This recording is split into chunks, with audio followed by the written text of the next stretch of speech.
Welcome back. This is Bernardi.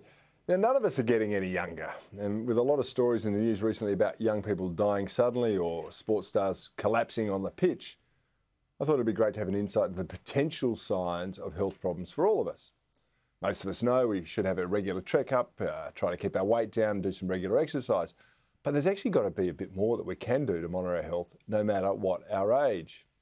Well, surprisingly, there are actually a number of simple tests that we can provide an estimate to our longevity. Apparently, a group of Brazilian experts tracked more than 2,000 people aged between 50 and 75.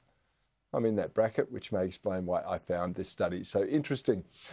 One of the tests is called the flamingo test because it actually involves staring straight ahead, having your hands by your sides, balancing on one leg with your foot raised on the back of your standing leg. Now, if you can do that for 10 seconds with ease on both legs, you're 84% less likely to die early than those who can't. And there were some other simple tests researchers identified too. Men should be able to walk 111 metres per minute and women 90 metres every 60 seconds. Other research suggests we should be able to sit cross-legged on the floor and get up without using our hands, our knees or our arms for support. I got to tell you, I could get down on the floor okay, but was actually hopeless at getting back up. We should all be able to walk up 4 flights of stairs without stopping, and we've got to be able to work towards doing 40 push-ups in a single go. I reckon that might take a bit of training for some. And finally, men should have a grip strength of more than 36 kilos, and women should have one of at least 16 kilograms. See, what our parents told us about having a good firm handshake was the key to longevity and good health. Now, the good news is that if you fail any of these, it doesn't mean your number's up. The flamingo test, for example, is about balance, and it's merely an indicator because losing one's balance is often a leading cause of injury or death. The push-up test is a marker of muscle strength, which protects against deaths from all causes. And it's the same with the others. They are merely indicators of how well we are doing in the maintenance of our physical selves. But the research certainly gave me some food for thought and made me want to speak to an expert on keeping us all in the best health we possibly can. I'm delighted to say that joining me now is Dr. Bruce Willett. He's the Vice President of the Royal Australian College of General Practitioners.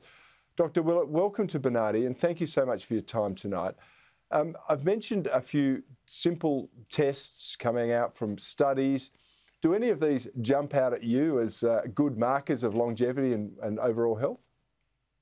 Yeah, so these tests measure a couple of things. As you said, they measure balance, but also particularly they measure strength and muscle mass. And we know that as people age, they lose muscle mass and develop low muscle mass, and that's a condition that we call sarcopenia, which just means not much muscle. And there's increasing evidence that that as people age, particularly, that that muscle mass is linked to good health, and perhaps is as important or more important than actually the amount of fat that you're carrying. It's probably more important to have more muscle, and that's. I guess the other thing I'd point out about these studies is that there were, and it's the point that you were making, is that they're observational studies. So they look at people, they measure these things, and then they follow them up and see what happens to them. They don't necessarily imply a cause and effect relationship, although, as I said, it does look like that muscle mass thing is important for people as they age.